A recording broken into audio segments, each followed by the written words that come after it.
Imagine surviving a war zone, permanently losing the use of your leg, and finally making it home only to find the lock on your front door changed. Not by a stranger, but by your husband of 15 years.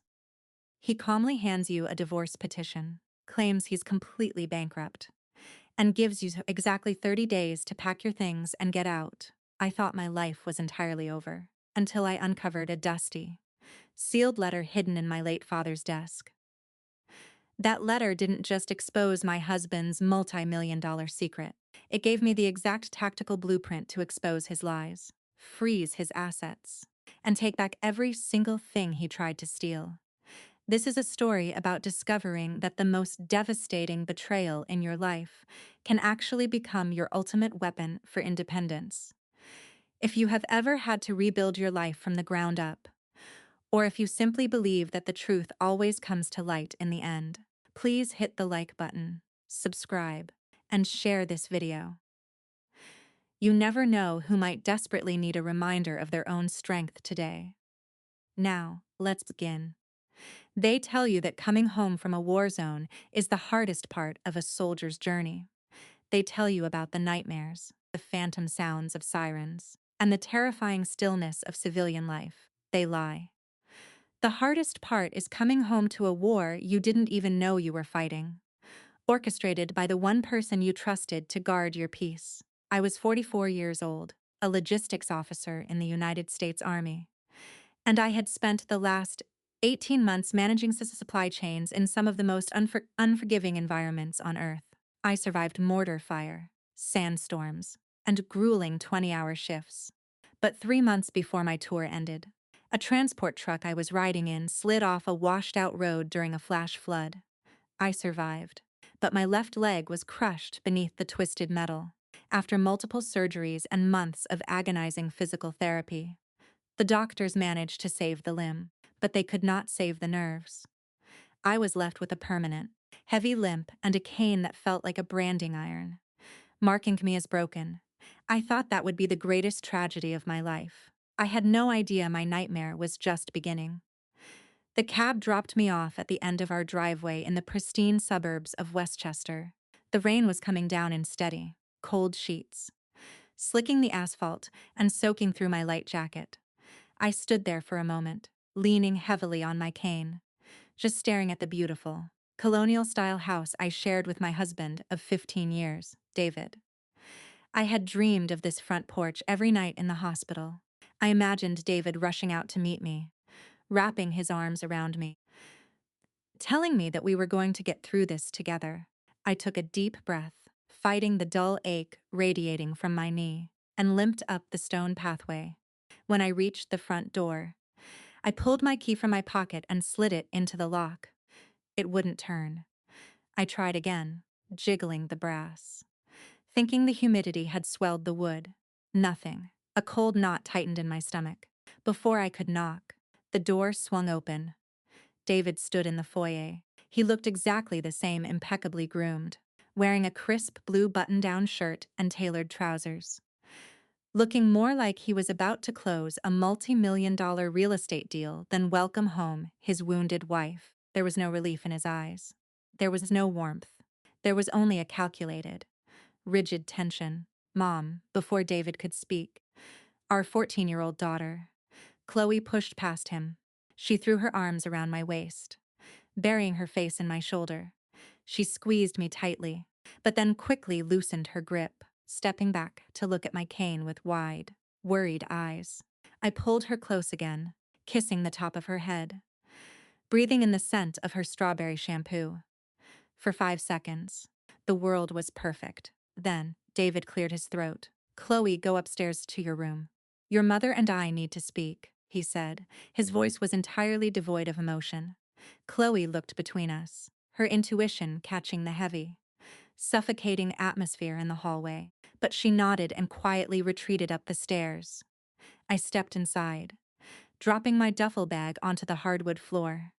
I looked at my husband, waiting for the embrace, the apology, the explanation. Instead, he turned and walked into the dining room. He gestured for me to sit at the long mahogany table. Sitting directly in the center of the polished wood was a thick, manila envelope. David, what is going on? Why was the lock changed? I asked, lowering myself into the chair as my leg throbbed in protest. He didn't look me in the eye. He sat across from me, folding his hands together like a lawyer preparing to deliver a verdict. Sarah, there is no easy way to say this. I am ruined. The firm is completely underwater. The market shifted. Investments collapsed. And the bank is foreclosing on this house at the end of the month. I stared at him, my mind struggling to process the words. Foreclosing. What are you talking about? We had hundreds of thousands in joint savings. Our mortgage was nearly paid off. I had to leverage the house to try and save the business, he said smoothly, his tone practiced and steady. While you were deployed, things got desperate. I used the general power of attorney you signed before you left. I remortgaged the property. I pulled from the savings. It wasn't enough. We have nothing left. He slid the manila folder across the table toward me. My hands were trembling as I opened it. Inside were not just foreclosure notices, but a petition for divorce. He had already signed it. I can't do this anymore. Sarah, David said softly, finally looking up, though his eyes were empty. The financial stress, your prolonged absences, and now your condition. The medical bills will bankrupt whatever is left of my credit. It's irreconcilable. I've secured a small apartment for myself. You and Chloe have 30 days to vacate these premises before the bank locks the doors. He wasn't yelling. He wasn't angry. He was completely, utterly indifferent. He was discarding me. I sat there in my damp clothes. A decorated military officer who had managed millions of dollars of government assets. Realizing I had blindly handed over the keys to my own life to a man who had just dismantled it while I was bleeding in a hospital bed. The drive to upstate New York was a silent, agonizing blur of rain and gray highways. I had packed whatever I could fit into the back of my old Subaru clothes, my uniforms, a few boxes of photographs, and the crushing realization that my entire adult life had been a carefully constructed lie. Chloe sat in the passenger seat, staring out the window, her headphones resting around her neck. She hadn't asked any questions since we left Westchester. At 14, she was old enough to understand the gravity of the situation, and perceptive enough to know that her mother was currently holding on to her sanity by a fragile thread. We were heading to the only piece of property David hadn't been able to touch, a modest, remote hunting cabin nestled in the dense woods of the Adirondacks. It had belonged to my late father, Thomas Vance. Because the deed was solely in my father's name and legally transferred to me through a trust before my marriage, it was entirely insulated from David's financial slaughter. I hadn't been to the cabin in over 5 years, after my father passed away. The grief had made the smell of the pine logs and the sight of his old rocking chair unbearable. Now that cabin was our only refuge. We pulled onto the gravel driveway just as the sun began to dip below the tree line, casting long, haunting shadows across the porch. The cabin looked weathered but sturdy, standing tall against the encroaching forest. I turned off the engine and gripped the steering wheel, letting the exhaustion wash over me. My leg felt like it was on fire, the nerve damage screaming after 6 hours in a cramped position.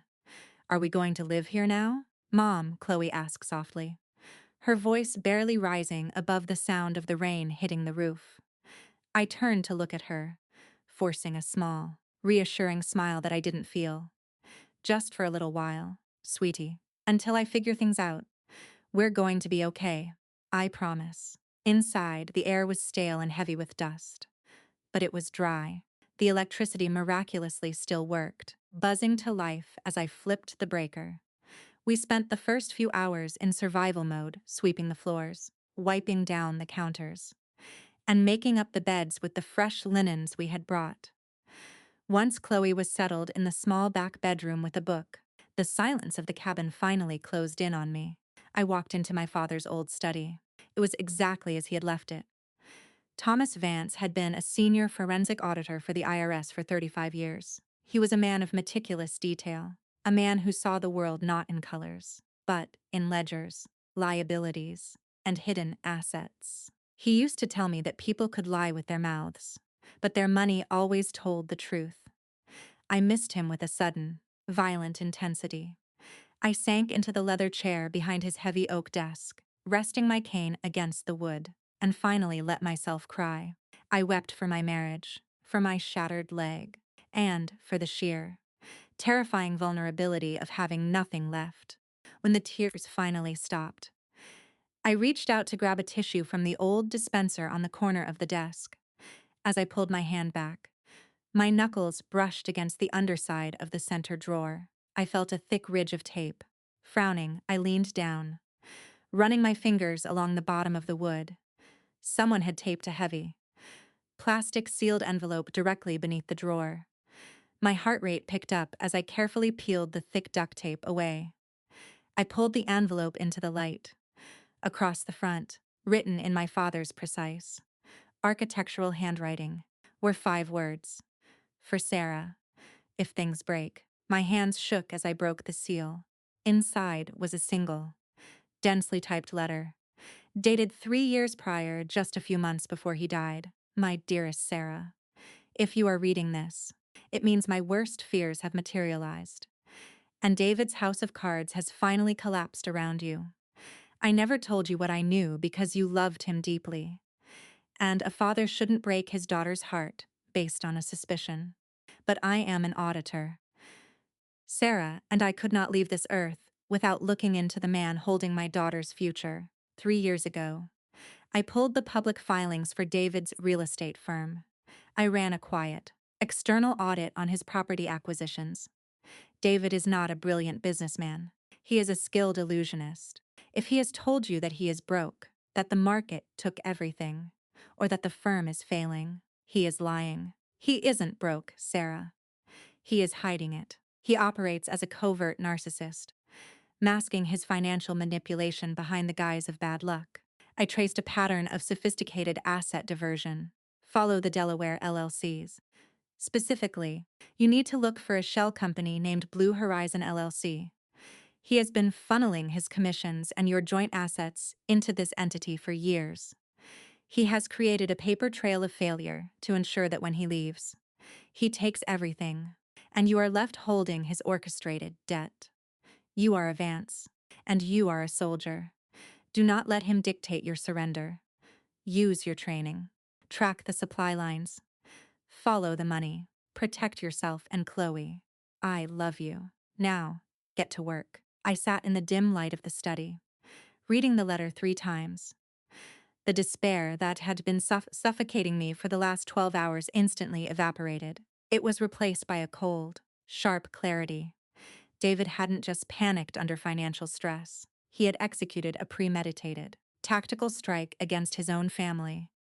He thought he had left behind a broken, crippled wife. He was wrong. He had left behind a logistics officer, and he had just given me my mission. The morning sun broke through the dense canopy of the Adirondacks, casting long, pale beams of light across the dusty hardwood floor of the cabin.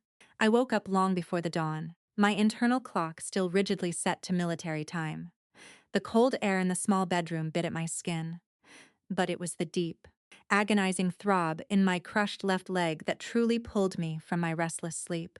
I sat on the edge of the narrow mattress for a long time, massaging the scarred, damaged tissue around my knee, forcing myself to breathe through the sharp spikes of pain. Yesterday, I was a broken woman mourning the sudden, inexplicable death of her 15-year marriage.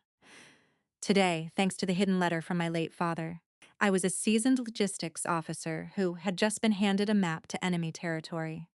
I reached for my heavy metal cane, gripping the handle with a renewed sense of fierce determination, and quietly pulled myself up to a standing position. I was no longer a victim waiting to be discarded. I was a soldier preparing for a counteroffensive. I limped quietly into the small kitchen, careful not to wake Chloe, who was still sleeping soundly in the back room. I brewed a pot of strong, black coffee, the rich aroma filling the stale air of the cabin, and carried my mug into my father's study. I cleared the center of his massive oak desk, wiping away years of accumulated dust, and opened my laptop. In the United States Army, logistics is not merely about moving boxes from one location to another. It is the highly complex, meticulously detailed science of tracking resources, anticipating supply shortages, and identifying hidden vulnerabilities in a vast supply chain. I had spent nearly 2 decades tracking billions of dollars in military assets across some of the most chaotic, disorganized, and corrupt regions on the planet. David arrogantly believed that because I was a woman who trusted her husband, I would simply accept his fabricated financial ruin without a second glance. He severely underestimated the analytical capability of the woman he had married. My first objective was to establish a clear picture of the battlefield. I spent the next 4 hours systematically pulling every piece of financial data I could legally access. I requested my comprehensive credit reports from all 3 major bureaus. I logged into our joint bank accounts, downloading years of transaction histories before Dave could realize his mistake and completely lock me out. My father's letter had given me the exact target, a Delaware-based shell company named Blue Horizon LLC. Delaware is notoriously secretive regarding corporate ownership, often serving as a protective shield for individuals looking to hide vast amounts of wealth behind anonymous registered agents. I knew that tracing the ownership of Blue Horizon would require an expert who understood the dark, twisted labyrinth of forensic accounting. I needed someone who operated with the same ruthless precision as a military sniper. I picked up my cell phone and dialed the only person I knew who fit that exact description: Eleanor Grant. Eleanor was a former colleague of my father's, a fiercely intelligent, no-nonsense forensic accountant who now ran her own elite private investigation firm in Manhattan. When she answered the phone, I did not waste time with pleasantries or emotional breakdowns. I laid out the tactical situations exactly as I would in a military briefing. I explained the sudden eviction, the conveniently timed divorce petition, the drained joint accounts, and finally, my father's posthumous letter detailing the existence of Blue Horizon LLC. Eleanor listened in complete, calculating silence. When I finished, I heard the rapid, rhythmic clicking of her computer keyboard on the other end of the line. "Give me 48 hours. Sarah," Eleanor said, her voice sharp and devoid of pity, which was exactly what I needed. David thinks he is a mastermind because he hired a clever wealth manager to hide his money in a Delaware shell. But money is like water. It always leaves a watermark when it moves. I will find the leak. While Eleanor hunted the corporate ghosts, I turned my attention to the domestic front. I analyzed our household expenditures from the 18 months I was deployed overseas. Stripped of my emotional attachment, the financial statements read like a blatant confession.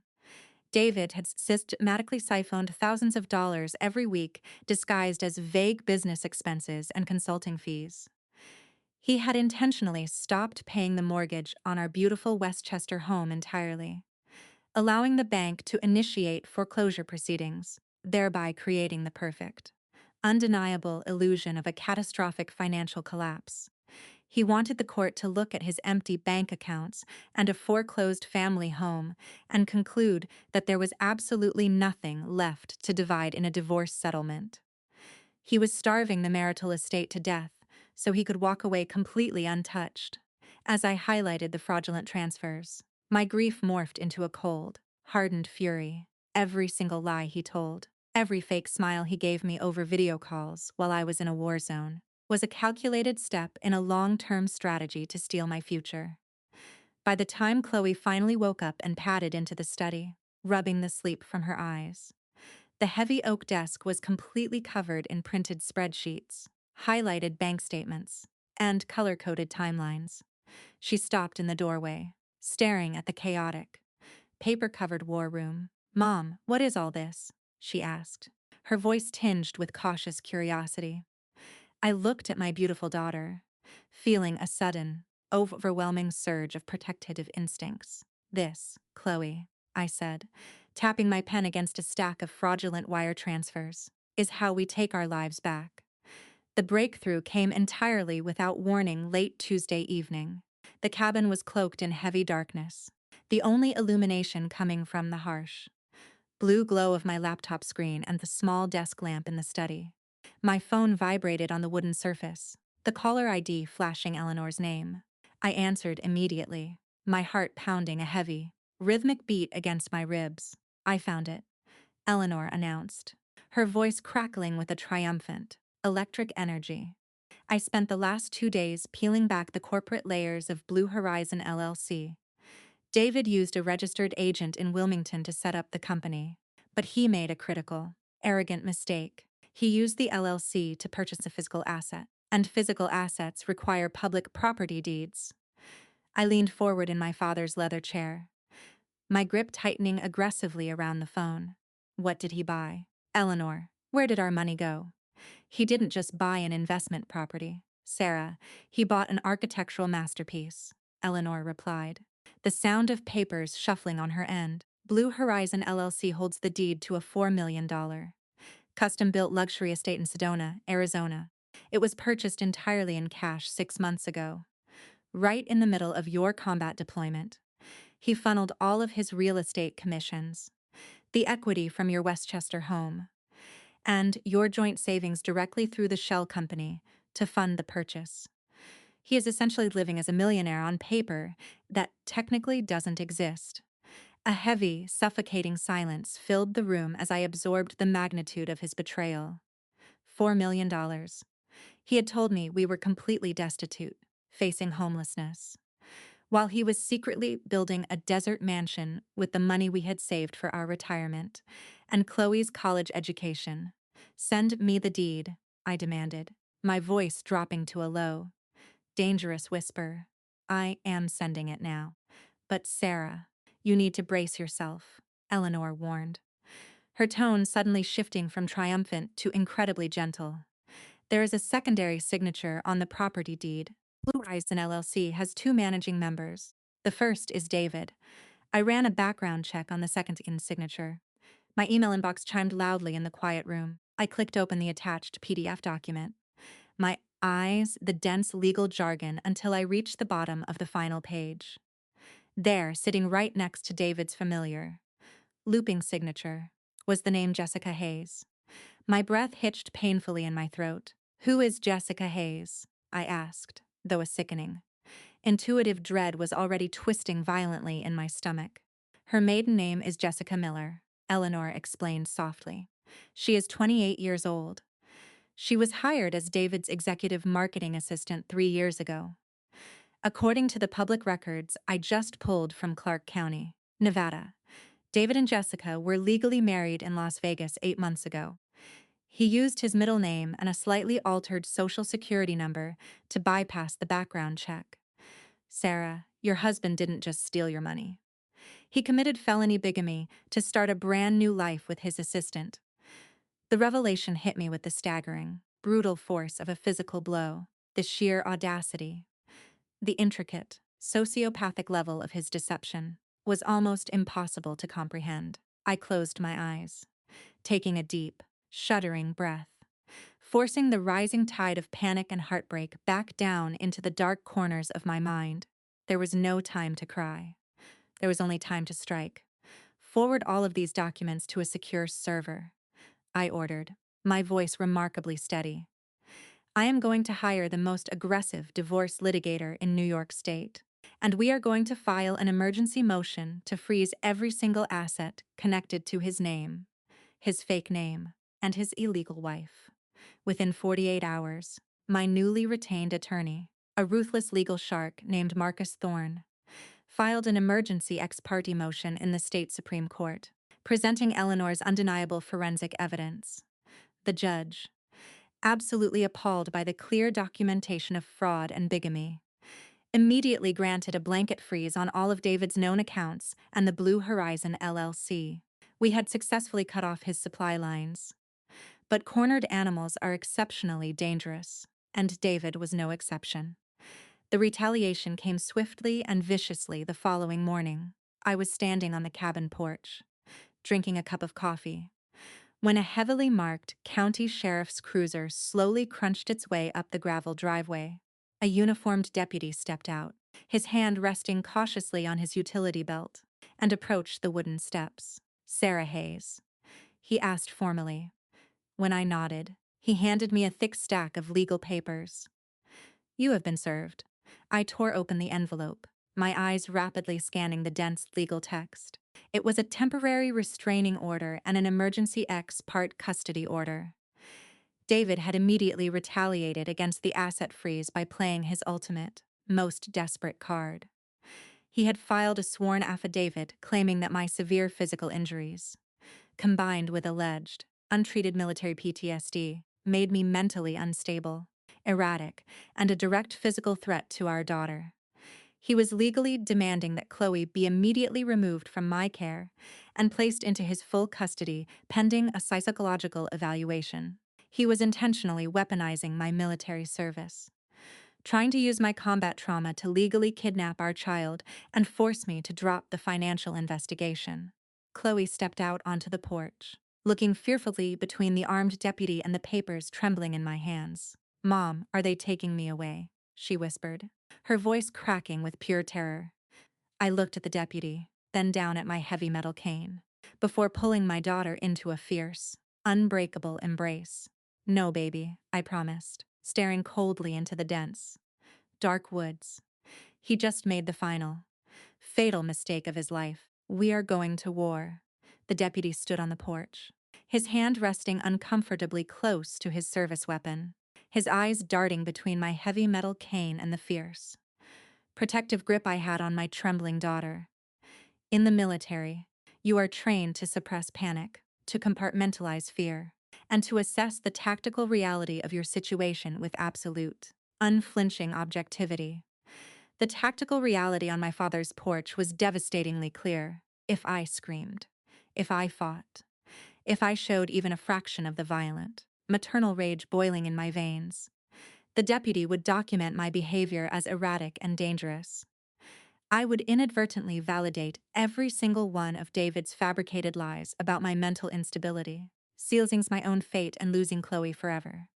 I took a slow, deliberate breath, forcing my heart rate to slow, and released my tight grip on Chloe's shoulders. "Officer," I said, my voice projecting the calm, authoritative cadence of a commanding officer addressing a subordinate. "I am a decorated United States Army veteran. I respect the law, and I respect the difficult position you have been placed in today. I will comply fully with the court order, but I request permission to make a single, monitored phone call to my legal counsel before you take my daughter from these premises." The deputy relaxed his defensive posture slightly, clearly relieved that I was not escalating the situation into a physical confrontation. He nodded once, stepping back to give me a few feet of space. I pulled out my cell phone and dialed Marcus Thorne. When he answered, I rapidly briefed him on the ex parte custody order. Marcus swore viciously under his breath. "It is a textbook intimidation tactic," Sarah Marcus growled, the sound of papers rustling frantically in his Manhattan office.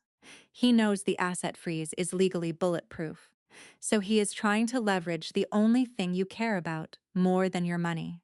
Hand Chloe over to the deputy. "Do not argue. Do not cry. If you resist, they will arrest you. I am filing an emergency motion to quash the order and demanding a hearing within 48 hours. Let him have his temporary victory. We will slaughter him in court on Friday." I ended the call and turned to Chloe, dropping my cane so I could cup her tear-streaked face in both of my hands. My own eyes burned with unshed tears, but I refused to let them fall. "Listen to me, Chloe," I whispered fiercely, ensuring the deputy could not hear the exact words. "Your father is playing a very dangerous, desperate game, and this is just a temporary move. You are going to go with the officer, and you are going to stay with David for 2 nights. Do not argue with him. Do not show him that you are scared. You observe everything, you stay quiet. And you wait for me. I am coming for you on Friday, and I am bringing a storm with me. Do you understand?" Chloe sniffled, wiping her nose with the back of her sleeve, and nodded bravely. "I understand. Mom, I love you." I kissed her forehead, lingering for just a second to memorize the warmth of her skin, and then stepped back. Picking up my cane, I watched in agonizing, suffocating silence as the deputy escorted my only child into the back of his marked cruiser. The gravel crunched under the heavy tires as the car slowly rolled down the driveway, disappearing into the thick canopy of the Adirondack woods. I stood on the empty porch until the sound of the engine completely faded away. Then I turned around, walked back into my father's study, and closed the door. The time for sorrow had officially passed. For the next 48 hours, I did not sleep, and I barely ate. I transformed the small cabin into an absolute fortress of legal warfare. Eleanor Grant worked around the clock, continuously feeding Marcus and me a steady stream of damning, irrefutable forensic evidence. We meticulously documented every single wire transfer from our joint marital accounts into the fraudulent Blue Horizon LLC. We verified the Nevada marriage certificate, cross-referencing David's altered social security number with his authentic tax records to prove beyond a shadow of a doubt that he had deliberately committed felony bigamy. We even secured a sworn affidavit from a former colleague at David's real estate firm, testifying that David had openly bragged about hiding his assets from his injured wife.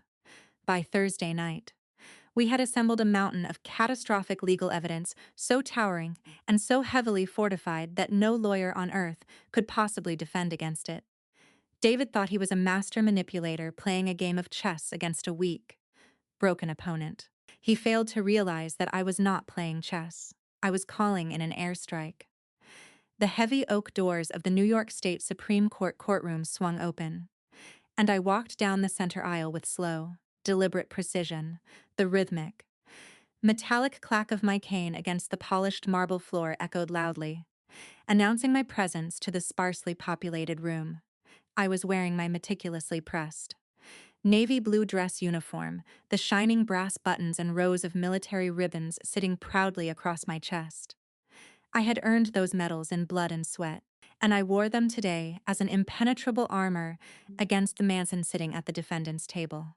David was intentionally wearing a cheap, ill-fitting gray suit, his hair slightly disheveled, desperately attempting to project the pathetic image of a ruined, bankrupt man who was merely trying to protect his teenage daughter from a traumatized, unstable veteran. When his eyes met mine across the room, his mask of confidence slipped for a fraction of a second, replaced by a sudden, sharp flicker of genuine apprehension. The presiding judge, an older, stern-faced woman named Honorable Evelyn Vance, took her seat at the high bench and immediately called the emergency hearing to order. David's attorney stood up first, launching into a rehearsed, melodramatic monologue. He painted a tragic, wildly fabricated picture of a husband who had lost his business to a fluctuating market, only to be subjected to the terrifying, erratic behavior of a wife suffering from severe, untreated combat trauma. He passionately argued that the temporary custody order needed to be made permanent immediately for the physical and emotional safety of the minor child. I sat perfectly still, my posture rigidly straight, my face an unreadable mask of calm military discipline. I did not interrupt. I simply let them dig their own grave, shovel by agonizing shovel. When David's attorney finally sat down, clearly immensely satisfied with his performance, Marcus Thorne stood up. He did not yell. He did not use flowery, emotional rhetoric. He simply walked to the center of the courtroom, carrying a thick, black leather binder. "Your Honor," Marcus began, his voice ringing with absolute, lethal authority. "The opposing counsel has just presented a compelling, emotional narrative, unfortunately for his client. The United States legal system operates on evidence, not fiction. David Hayes is not a bankrupt, concerned father. He is a prolific fraudster, an emotional abuser, and as of 8 months ago, a documented felon." Marcus systematically unleashed the catastrophic evidence. He handed the judge the certified bank logs, proving David had deliberately drained our marital accounts. He produced the property deed to the $4 million Sedona estate purchased under the Blue Horizon LLC. Finally, with a flourish of undeniable triumph, Marcus presented the certified Las Vegas marriage license, completely exposing David's secret. Bigamous marriage to his 28-year-old assistant. The color rapidly drained from David's face, leaving him looking sickly and entirely defeated. His attorney stared at the marriage certificate in stunned, horrifying silence, completely blindsided by his own client's staggering criminality. The courtroom was so incredibly quiet that the hum of the air conditioning unit sounded like a jet engine.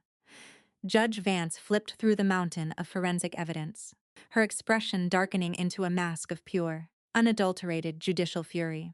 She slammed the file closed and glared down at David with a look of absolute disgust. Mr. Hayes, in my 20 years on this bench, I have rarely witnessed such a despicable, cowardly, and arrogant abuse of the family court system, she stated, her voice slicing through the room like a physical blade. You intentionally defrauded your wife while she was actively serving this country in a combat zone. You committed perjury in my courtroom. And you attempted to weaponize this court to kidnap a child as leverage for your financial crimes. The judge struck her heavy wooden gavel with a resounding, violent crack. The temporary custody order is hereby dissolved immediately. Full legal and physical custody of Chloe Hayes is awarded permanently to the mother.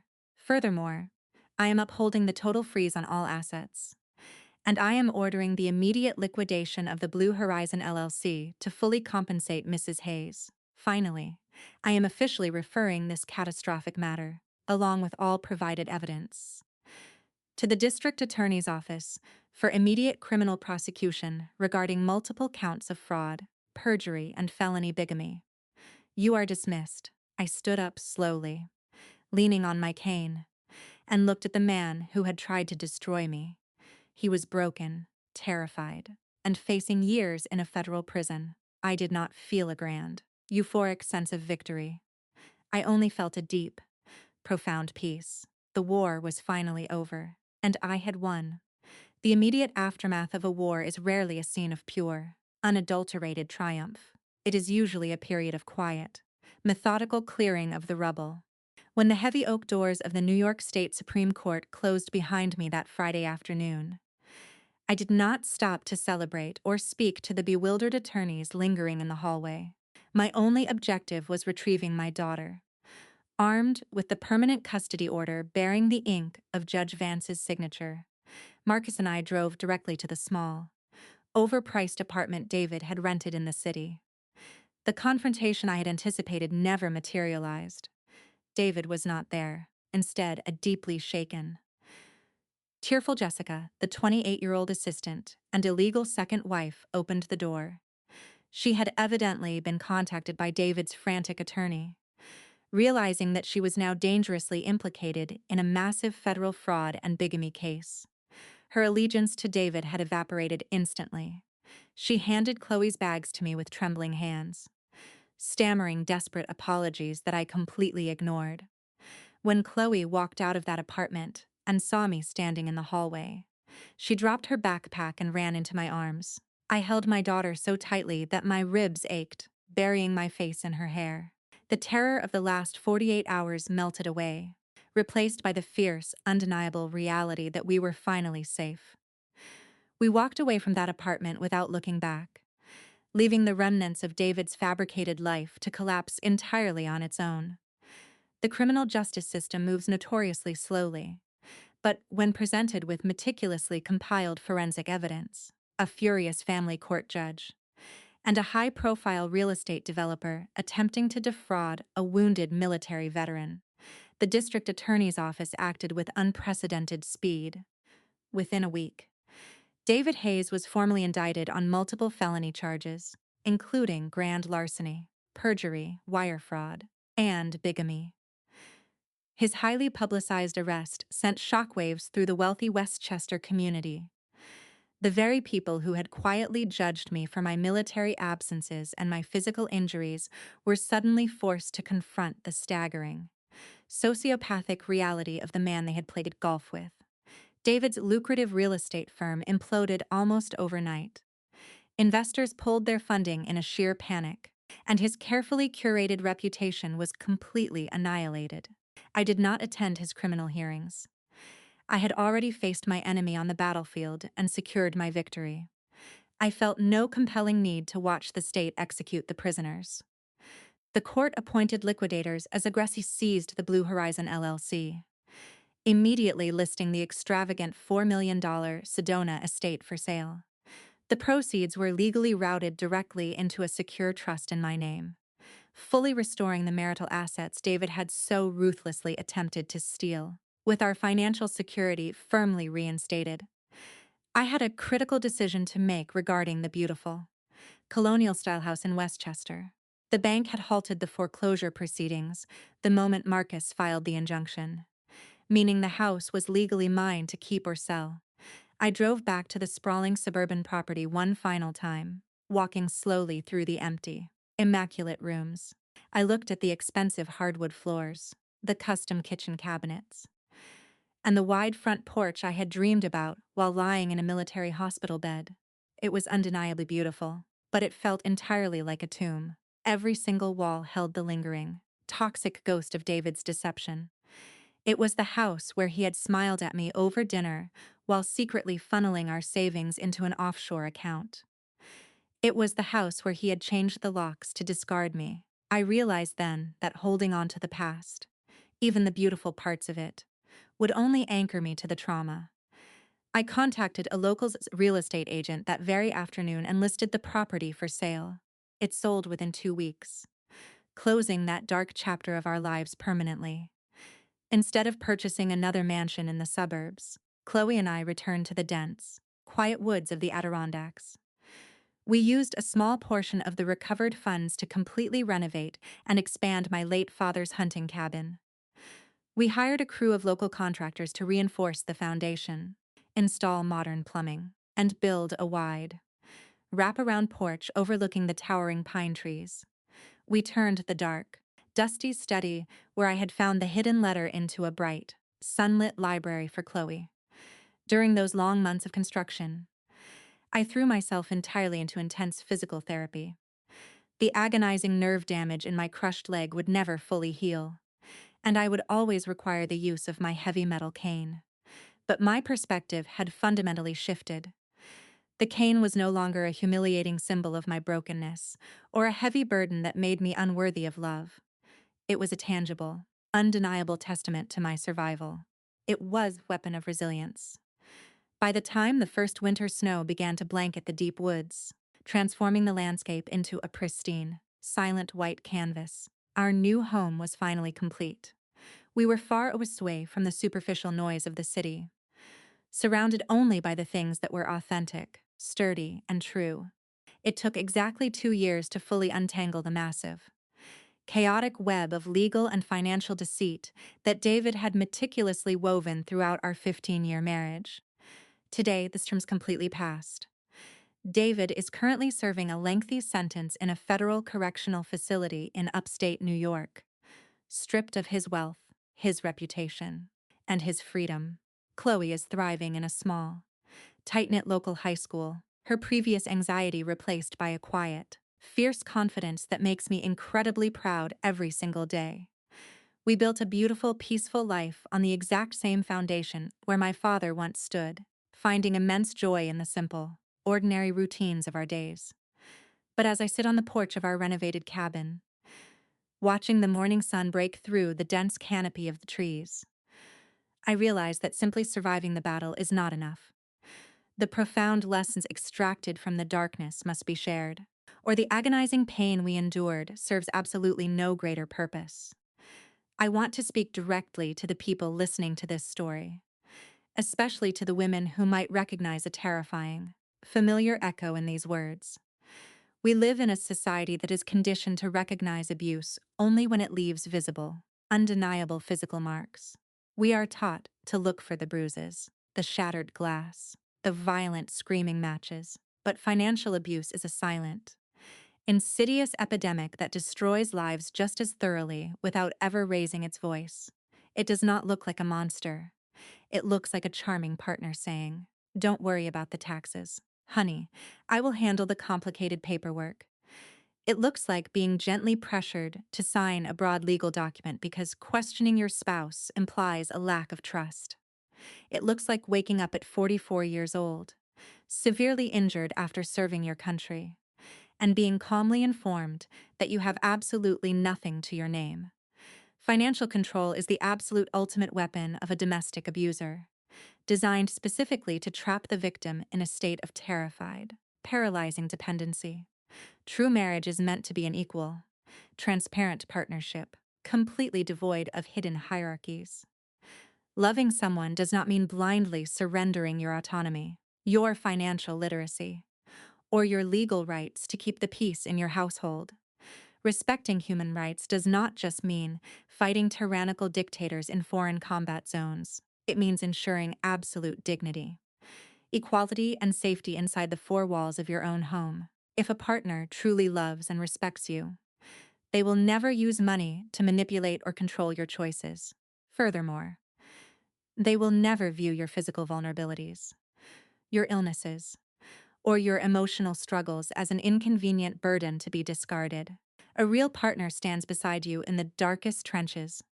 They do not strategically abandon you to the wolves when you can no longer carry their weight. My father, Thomas Vance, could not fight this horrific battle for me from the grave. He could not hire the attorneys, confront the police, or stand in the courtroom. But what he left me was infinitely more valuable than a simple inheritance check. He left me the unvarnished truth, and he deliberately reminded me of my own inherent strength. He knew that I did not need a knight in shining armor to swoop in and save me from the wreckage. I just needed the courage to look at the horrifying reality of my situation, no matter how profoundly it broke my heart, and the unwavering strength to stand up and say, I deserve better than this. You possess that exact same strength. You do not need to be a military officer to fight for your own life. You just need to refuse to surrender your independence to anyone, under any circumstances. If this story has resonated with you today, or if it made you pause and evaluate the dynamics of your own relationships, please hit the like button and share this video. You never know who in your immediate circle might be silently drowning in financial control, desperately needing to hear these words to finally wake up and reclaim their power. Subscribe to this channel for more stories about overcoming betrayal, seeking justice, and finding the incredible resilience hidden within the human spirit. And I want to leave you with one final, critical warning. Never hand over the absolute keys to your independence just to maintain a fragile peace. Review your bank accounts, ask the difficult questions, understand exactly what you are signing, and always know your fundamental worth. Thank you for spending your valuable time with me today. Stay strong, stay vigilant, and I will see you in the next video. The harsh, unforgiving winter of the Adirondack Mountains eventually surrendered to the gentle, thawing warmth of an early spring.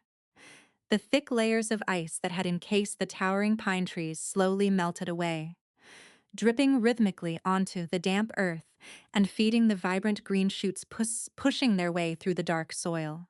Inside our newly renovated cabin, a similar thaw was occurring. For the first time in over 2 years, I was no longer operating in a constant, exhausting state of high-alert survival. The adrenaline that had fueled my legal war against David had finally dissipated, leaving behind a profound, quiet stillness. I spent my mornings sitting on the wraparound porch, a steaming mug of black coffee resting in my hands, simply listening to the wind move through the valley. My physical recovery had reached its maximum potential. The shattered nerves in my left leg would never magically regenerate, and my heavy metal cane remained a permanent fixture at my side. However, the physical pain had become a familiar, manageable companion rather than an overwhelming, paralyzing agony. I had finally learned how to move with it, rather than constantly fighting against it. I was whole, not despite my scars, but precisely because of them.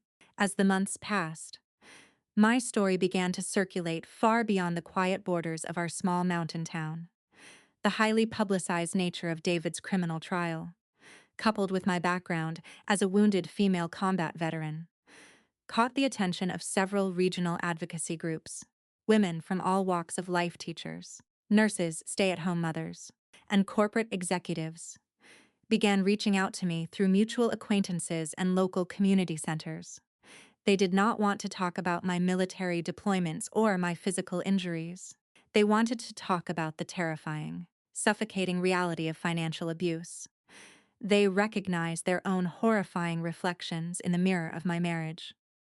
They told me stories of husbands who aggressively monitored every single grocery receipt, partners who secretly opened massive lines of credit in their names, and spouses who convinced them to quit their jobs, only to weaponize that financial dependency against them. I listened to their trembling voices, recognizing the exact same crushing despair I had felt sitting at my polished mahogany dining table in Westchester. I realized then that my personal victory in the courtroom was not the end of my mission. It was merely the basic training for a much larger, far more important deployment. I decided to channel a portion of the recovered assets from the liquidation of the Blue Horizon LLC to establish a local nonprofit organization dedicated entirely to financial literacy and legal advocacy for women. I named it the Vance Initiative, honoring the brilliant, protective father whose hidden letter had ultimately saved my life. I rented a modest, sunlit office space in the nearby town and hired Eleanor Grant on a permanent retainer to provide expert forensic accounting seminars. Our mission was not simply to help women navigate the devastating fallout of a divorce. Our primary objective was aggressive, proactive education. We hosted weekly workshops teaching women how to run comprehensive background checks on their own marital finances, how to identify the subtle, insidious red flags of economic coercion, and how to safely secure their personal assets before an abuser could drain them. We brought in seasoned family law attorneys to explain the dangerous legal pitfalls of joint accounts and broad powers of attorney. The first support group meeting I hosted at the center remains one of the most powerful memories of my entire life. 15 women sat in a quiet circle, their postures defensive, their eyes filled with a mixture of deep shame and desperate hope. I stood at the front of the room, leaning steadily on my cane, and shared the unvarnished, brutal truth of my own deception. I told them how I had managed millions of dollars in military logistics. Yet, I had allowed my own husband to systematically bankrupt me because I had mistakenly confused financial surrender with marital trust. I watched the shame slowly melt away from their faces, replaced by a fierce, collective anger by breaking my own silence. I had essentially given them permission to break theirs. We transformed that small, unassuming room into a tactical war room. We were no longer isolated, terrified victims suffering in the dark corners of our individual lives. We were an organized, educated, and heavily fortified battalion, actively preparing to take back our independence, one bank statement and one legal document at a time. A year later, the world felt vastly entirely different. The chaotic, dark storm that had once threatened to completely annihilate my family was now nothing more than a distant, fading memory. David's aggressive legal team had attempted to file a final, desperate appeal to reduce his federal prison sentence. But the appellate court unequivocally denied the motion without a hearing. He was permanently secured behind concrete walls, completely erased from our daily existence. The profound relief of that final legal closure allowed me to fully invest my energy into the beautiful, ordinary moments of motherhood that I had so desperately craved while deployed overseas. Chloe was now 16 years old, radiating a quiet, grounded confidence that consistently took my breath away. She had secured her driver's license, joined the high school debate team, and was already passionately researching university pre-law programs. She had watched her mother face down a catastrophic betrayal, navigate a ruthless legal system, and emerge victorious. As a result, she possessed an unbreakable understanding of her own inherent worth. No man would ever be able to manipulate, diminish, or financially control her, because she had learned exactly how to identify a predator before they ever crossed the threshold of her life. On a crisp, golden afternoon in late October, Chloe and I walked together along the narrow, winding trail behind our cabin. The autumn leaves were at their absolute peak, painting the dense forest canopy in explosive shades of fiery crimson, burnt orange, and brilliant yellow. The air was sharp and clean, carrying the distinct, earthy scent of falling pine needles. I walked slowly, my cane rhythmically piercing the soft dirt with each deliberate step, my breathing steady and relaxed. We reached a small, elevated clearing that overlooked the sprawling, magnificent valley below.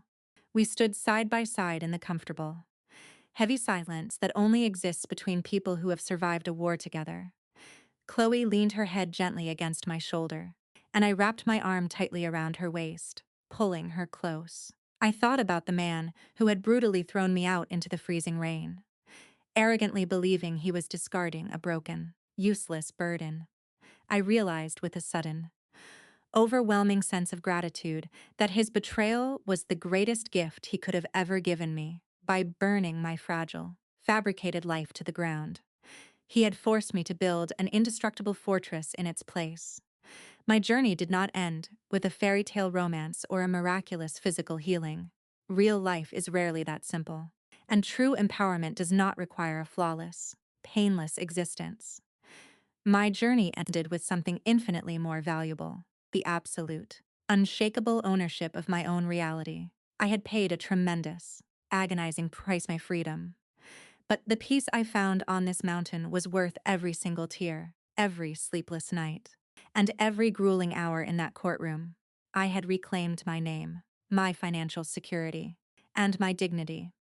More importantly, through the Vance Initiative, I was actively passing that hard-won armor down to the next generation of women, ensuring that my father's legacy of protection would continue to ripple outward for decades to come. As the sun began to dip below the jagged horizon, casting a warm, golden glow across the valley, I looked down at the heavy metal cane resting firmly in my hand.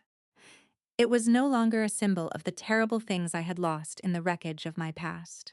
It was the sturdy, unyielding foundation upon which I had built my entire future. I turned to Chloe, offering her a bright, genuine smile that reached all the way to my eyes, and we began the slow, peaceful walk back down the trail toward the warm light of our home. We were not merely surviving anymore. We were living, entirely on our own terms, entirely unafraid of the dark. As we reached the end of Sarah's journey, the most important takeaway isn't just about winning a high-stakes court case or recovering stolen money. It is a profound, necessary lesson about the invisible dynamics of control within a relationship. We are often taught by society to look for the loud, obvious signs of a bad marriage. But financial abuse is a silent epidemic. It hides behind a charismatic smile and the guise of a partner saying, "Don't worry, I'll take care of the stressful paperwork," or "let me manage the investments for our family." It is a cold, calculated strategy designed to quietly strip you of your power, leaving you completely dependent and terrified to walk away. Sarah's story teaches us that true love and a healthy marriage require absolute transparency, mutual respect, and equality. When you blindly hand over the keys to your financial independence, no matter how deeply you trust the person holding them, you surrender a vital piece of your autonomy. Her late father knew this. He couldn't physically rise from the grave to fight the battle for her, but he gave her the ultimate gift, the unvarnished truth, and a harsh reminder of her own inherent capability. You do not need a knight in shining armor to rescue you from the ashes of a broken life.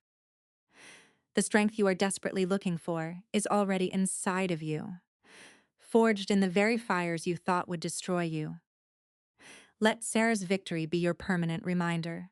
Never apologize for asking the hard questions. Never turn a blind eye to your own bank accounts. And never let anyone convince you that your vulnerabilities make you weak. Your scars are simply proof that you survived. You are always strong enough to start over. This content was thoroughly researched, constructed, and manually edited by our team to bring you meaningful value and profound life lessons.